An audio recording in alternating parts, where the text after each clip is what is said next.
All right, तो यहाँ तक कर चुके थे कि हाइड्रोजन बॉम्ब जो बनता है ये एडवर्ड टेलर ने 1952 में यूएसए में बनाया था। इसमें बेसिकली ड्यूटेरियम और ट्रिटियम का न्यूक्लियर फ्यूजन होता है जिससे कि हीलियम बन जाता है फाइनली। तो जो न्यूक्लियर फ्यूजन रिएक्शन होती है उसके बाद फाइनली बनता क्या है, तो जो बनता है वो है हीलियम बनता है।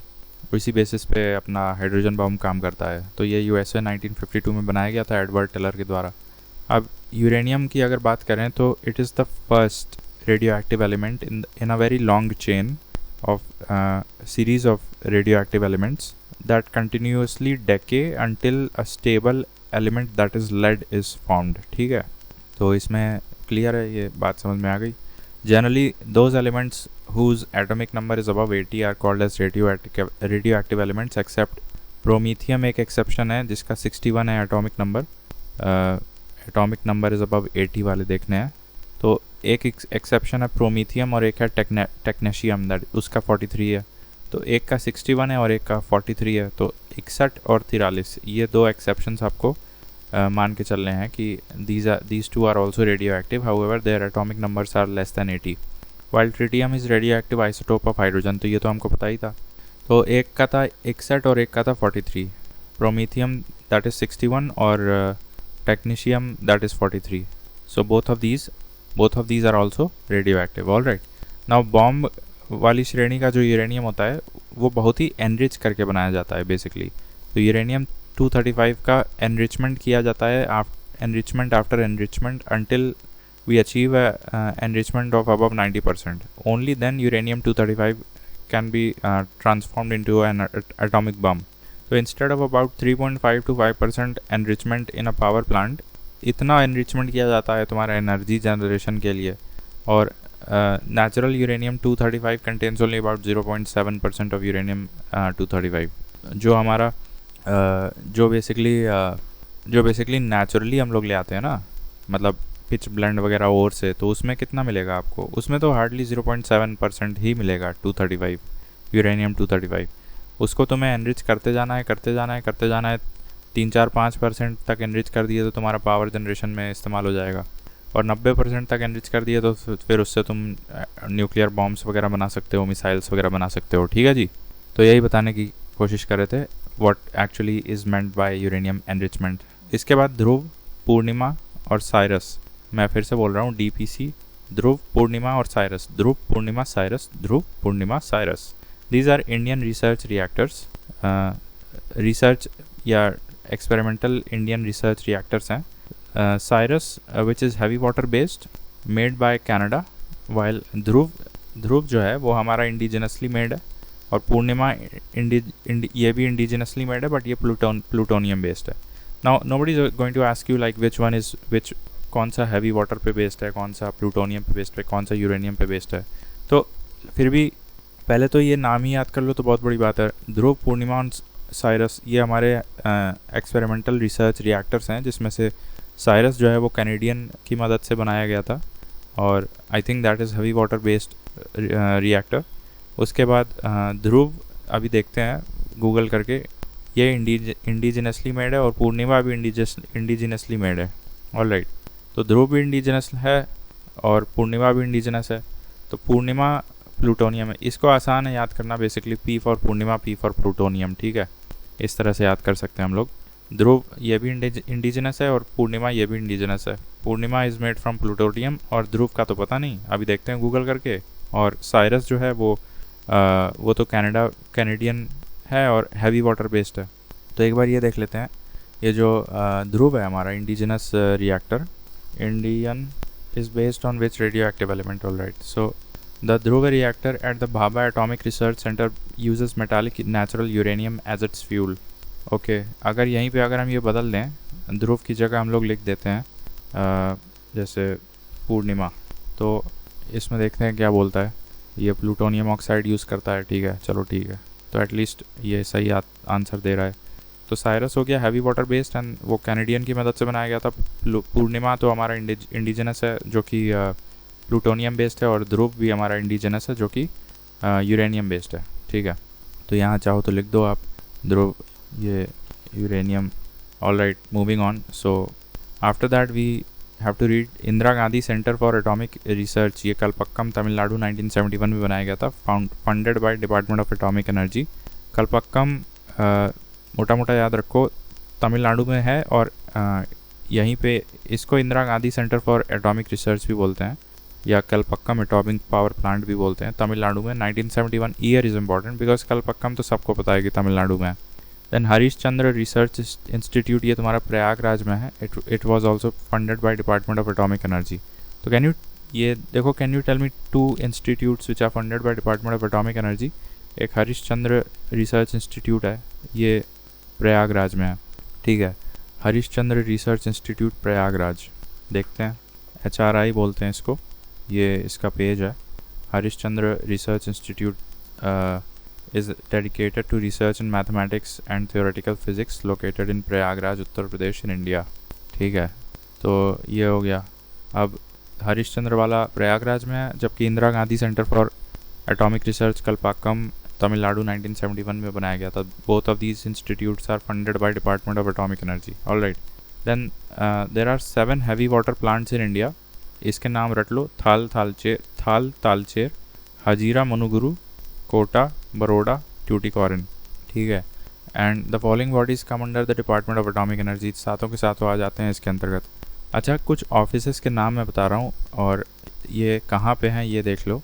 जैसे एटॉमिक मिनरल्स डायरेक्टरेट, ये तुम्हारा हैदराबाद में पड़ता है, atomic minerals directorate. Heavy water board, ये कहाँ पड़ता है? ये ट्रॉम्बे में पड़ता है, मुंबई में, ठीक है। Indian rare earth minerals limited, ये मुंबई में ये भी पड़ता है। यूरेनियम कॉरपोरेशन ऑफ इंडिया, ये झारसुगुड़ा झारखंड में पड़ता है, यूरेनियम कॉरपोरेशन ऑफ इंडिया, ठीक है। सो ये कुछ प्रीमियम इंस्टीट्यूट्स या गवर्नमेंट ऑफिसेज हैं जो पता होना चाहिए तुम्हें। So uranium corporation of India Jharsuguda Jharkhand है। और बताओ, हैवी वाटर वाला तुम्हारा ट्रॉम्बे में है, हैवी वाटर बोर्ड। और इंडियन रेयर अर्थ मिनरल्स, ये भी मुंबई में है, ट्रॉम्बे भी मुंबई में है। एटॉमिक मिनरल्स डायरेक्टरेट, ये हैदराबाद में है, ठीक है। एटॉमिक मिनरल्स डायरेक्टरेट हैदराबाद में है। बाकी 7 हैवी वाटर प्लांट्स जो हमारे इंडिया में हैं which are under department of atomic energy. तो थाल वैसे थाल कहाँ है? मेरे ख्याल से गुजरात में है क्या? थाल power plant, so it is in थाल पावर प्लांट इंक्लूडिंग, कहाँ है भाई ये heavy water plant? Thal Raigad district of Maharashtra. So where is Thal heavy water plant? ये महाराष्ट्र में है, ठीक है। सो थल ये तुम्हारा महाराष्ट्र में है, तालचेर तो उड़ीसा में है, हजीरा तुम्हारा मेरे ख्याल से गुजरात में है, मनुगुरु कोटा बरोडा ट्यूटिकोरिन, कोटा बरोडा ट्यूटिकोरिन, थल तालचेर मनुगुरु, और एक रह गया मेरे ख्याल से, थल तालचेर हजीरा मनुगुरु कोटा बरोडा ट्यूटिकोरिन, ये सब हमारे हैवी वाटर प्लांट्स हैं। The implication of ratifying additional protocols is to significantly empower the IAEA ability to verify the peaceful use of all nuclear materials in states with comprehensive safeguards agreement. India signed additional protocols with IAEA on 25th of July 2014. बहुत important है ये, ठीक है। तो बहुत important इसलिए है क्योंकि अगर एक बार तुमने एडिशनल प्रोटोकॉल्स को साइन कर दिया तो तुम जो basically use of all nuclear material within the state कर रहे हो तुम अपने, और you claim that you are putting peaceful use of all the nuclear material in your state, तो फिर वो सिग्निफिकेंटली एम्पावर कर देता है IAEA के पर्सनल को आके चेक करना और वेरीफाई करना कि वाकई में तुम peaceful use of nuclear material कर रहे हो या नहीं कर रहे हो। तो अगर तुमने एडिशनल प्रोटोकॉल साइन किया तो the personnel of IAEA are empowered to come and verify the peaceful use of all nuclear materials in the states with comprehensive safeguard agreements, ठीक है। तो India had signed or became a signatory to additional protocols in 2014, 25th of July. Now, to control the export of materials, equipment and technology related to nuclear energy production, it was established in 1974 with 48 members, including 5 permanent UN members. So, US, France, UK, China and Russia. If a country become a member of nuclear suppliers group, it does not automatically become a signatory to non-proliferation treaty. तो NSG क्या है कि nuclear supplier group है और it was made to control the export of material, equipment and technology related to nuclear energy. It was established in 1974, NSG, with 48 members, including 5 permanent UN members. ठीक है, अब हम इसमें देख लेते हैं nuclear suppliers group. So what is NSG? Nuclear suppliers group, a group of countries that work together to prevent the spread of nuclear weapons. The NSG has guidelines for nuclear exports that include the non-proliferation principle, which states that a supplier can only authorize a transfer if they are satisfied that it will not contribute to spread of nuclear weapons. So, are all so let's no membership in the nuclear suppliers group is not a automatic adherence to the non-proliferation treaty. Membership in the NSG is not a requirement for membership in the NPT and vice versa. Both are independent things. So when was NSG formed? So the Nuclear Suppliers Group was formed in 1974 in response to India's nuclear test and first met in 1975. So I'm going to repeat this. The Nuclear Suppliers Group was formed in 1974 in response to India's nuclear test and first met in 1975. The NSG is a group of 48 countries that are major nuclear suppliers and work to prevent the spread of nuclear weapons. So their goal is to limiting the export of nuclear weapon development materials and related technology, implementing guidelines for nuclear exports and nuclear related exports. India has been actively seeking membership in the NSG to gain access to the nuclear materials and technology. The NSG's guidelines are implemented by each member country based on its own laws and practices. The NSG makes decision by consensus. Alright, so that is all about NSG. So 48 members including 5 permanent UN members. Is India part of NSG? No, India is not a part of NSG. The discovery of Higgs boson will help us to understand as to why elementary particles have mass. ठीक है. Now ITER क्या है? This is International Thermonuclear Experimental Reactor that is situated in France और जगह का नाम है कैड्राशे. A step towards production of electricity through nuclear fusion. So International Thermonuclear Experimental Reactor. Let's ask AI what is. So the International Thermonuclear Experimental Reactor has multiple objectives: demonstrate fusion power's scientific and technical feasibility, prove fusion reactions can produce more energy, investigate burning plasmas, demonstrate fusion's safety and environmental potential, build technical and organizational capabilities. Okay, basically energy generation through the fusion is one of its primary objective. ठीक है, तो ये clear है. फिर nuclear security summit, ये क्या होता है? It was an independent low profile initiated by Barack Obama. Similarly, International Panel of Fissile Materials is also an independent body of both nuclear as well as non-nuclear states. International Panel of Fissile Materials, it is an independent body of both nuclear as well as non-nuclear states. So International Panel of Fissile Materials, बस एक line में याद करना हो तो it is very inclusive and liberal. ठीक है, because it contains members irrespective of whether they have nuclear capacities or not. Then we have Nuclear Doctrine of India, no first use and unilateral moratorium and minimum credible deterrence. Now इसके बारे में थोड़ा और detail में देखना चाहिए आपको, but let's move on meanwhile. Kundan is the largest nuclear power station in India with more than 2000 megawatt capacity. ठीक है. Then the function of heavy water और deuterium oxide, so heavy water को हम ड्यूटेरियम ऑक्साइड भी बोलते हैं, is to slow down the speed of the neutrons. Some reactors use graphite, beryllium, but heavy water is an excellent slowing down property, whereas graphite is also used as a moderator. ठीक है, तो कुछ जैसे example हैं cadmium, indium, boron. These are used as control rods for slow moving neutrons. So अभी दो चीज़ आपको पूछनी है AI से. एक कि which material is used as control rod and which materials are used as moderators in the nuclear reactors. तो पहले moderator का देखते हैं. What are some common moderators used in the nuclear reactors? Water, the most common moderator, used in about 75% of the world's reactors. Water is also used as a coolant in light water reactors. Then graphite is also used in 20% of the reactors. Then heavy water used in about 5% of the reactors. Heavy water is also used as a coolant in pressurized heavy water reactors. Sodium is also a popular moderator. Carbon dioxide, a popular moderator. CO2 gas is used as a coolant in advanced gas reactors. Other moderators that have been used include beryllium and hydrocarbons. So what are different materials that you use here? Sodium and CO2. For CO2 भी use करते हैं. अब देखो यहाँ graphite भी है, water भी है, हैवी वाटर भी है. और यहाँ क्या क्या लिखा है? यहाँ ग्रेफाइट तो लिखा है बेरिलियम भी लिखा है, देखो यहाँ ग्रेफाइट लिखा है, ठीक है, और बेरिलियम लिखा है, और ड्यूटेरियम ऑक्साइड या हैवी वाटर बोलते हैं basic. Heavy water is same as deuterium, right. इनके अलावा तुम दो और लिख लो, यहाँ सोडियम लिख लो और CO2 लिख लो, ठीक है। तो ठीक है, तो ये हो गया sodium and CO2, beryllium, beryllium, graphite, heavy water हो गया, दैट इज़ D2 और ड्यूटेरियम ऑक्साइड। अच्छा, अब हम पूछते हैं AI से कि what are some commonly used moderators. Okay, नहीं, कंट्रोल रॉड्स।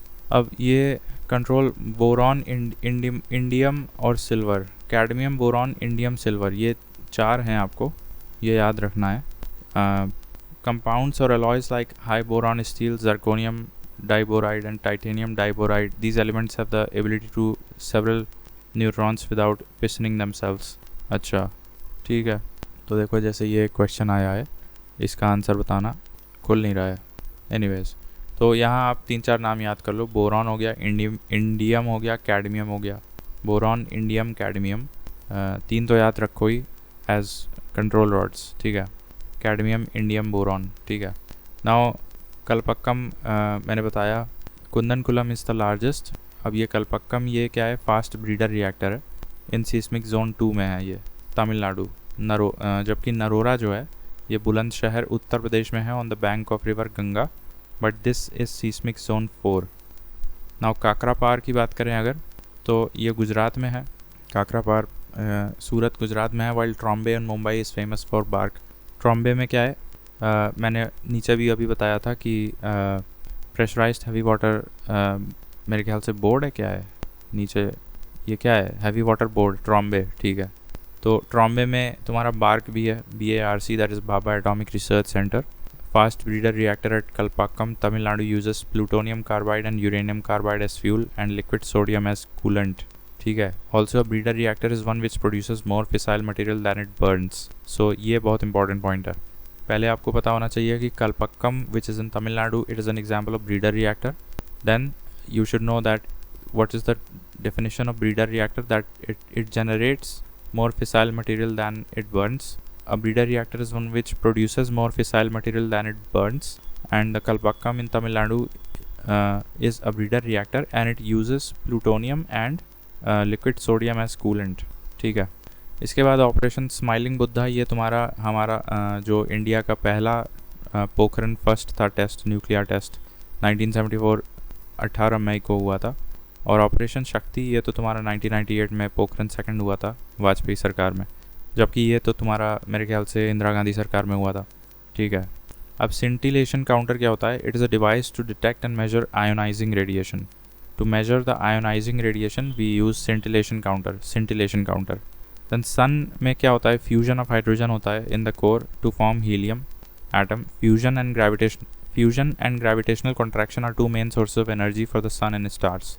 तो फ्यूजन हो गया एक, और ग्रेविटेशनल कॉन्ट्रैक्शन 2, यही दो तरीके हैं जिससे कि सन या स्टार्स में एनर्जी बनती है, gravitation contraction and fusion. Now neutrons do not immediately take part in the further fission and not every neutron initiates further fission, some are lost, ठीक है। A nuclear reactor conventionally was called as atomic pile और molecular furnace.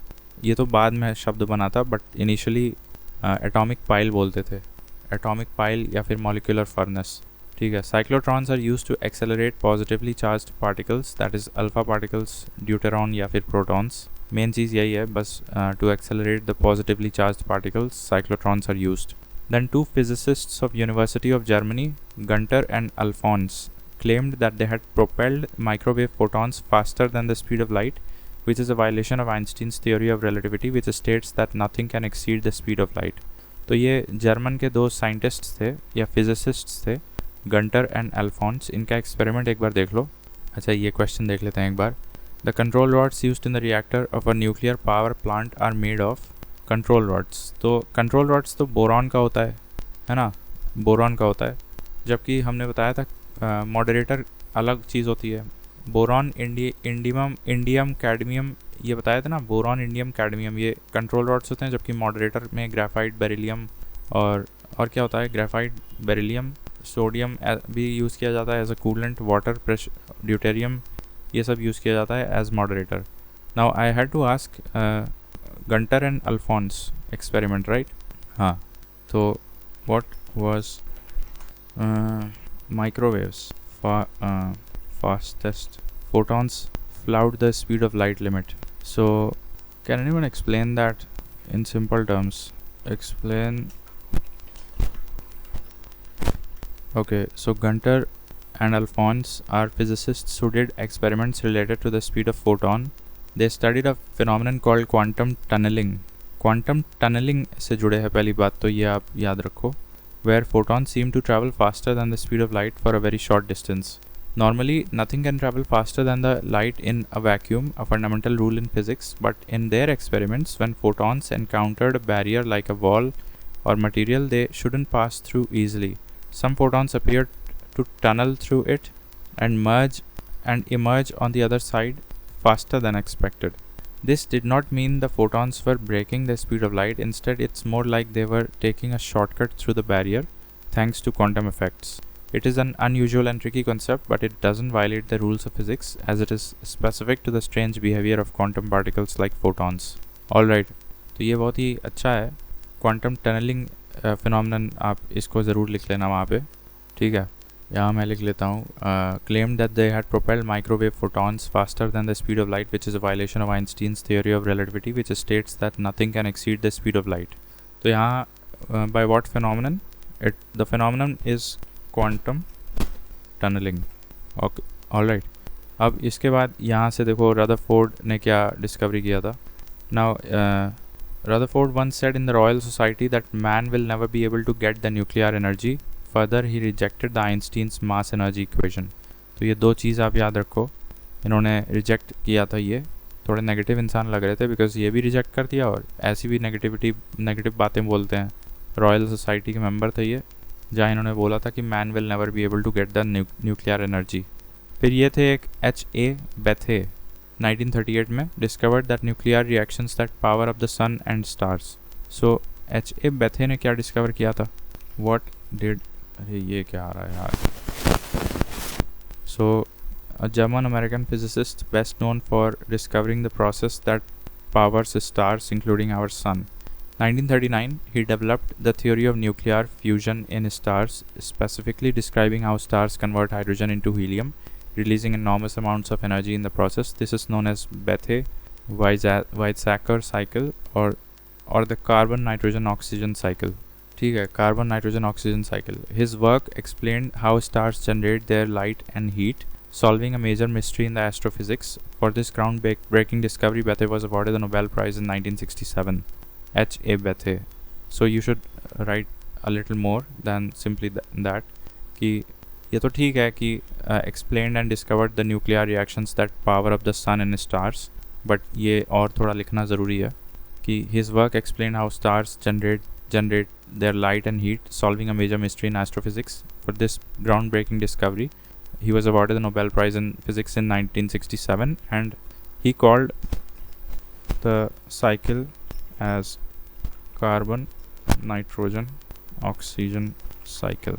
यही है ना, carbon nitrogen oxygen CNO cycle. ठीक है, अब इसके अलावा इसके ऊपर अब अगले वीडियो में देखते हैं.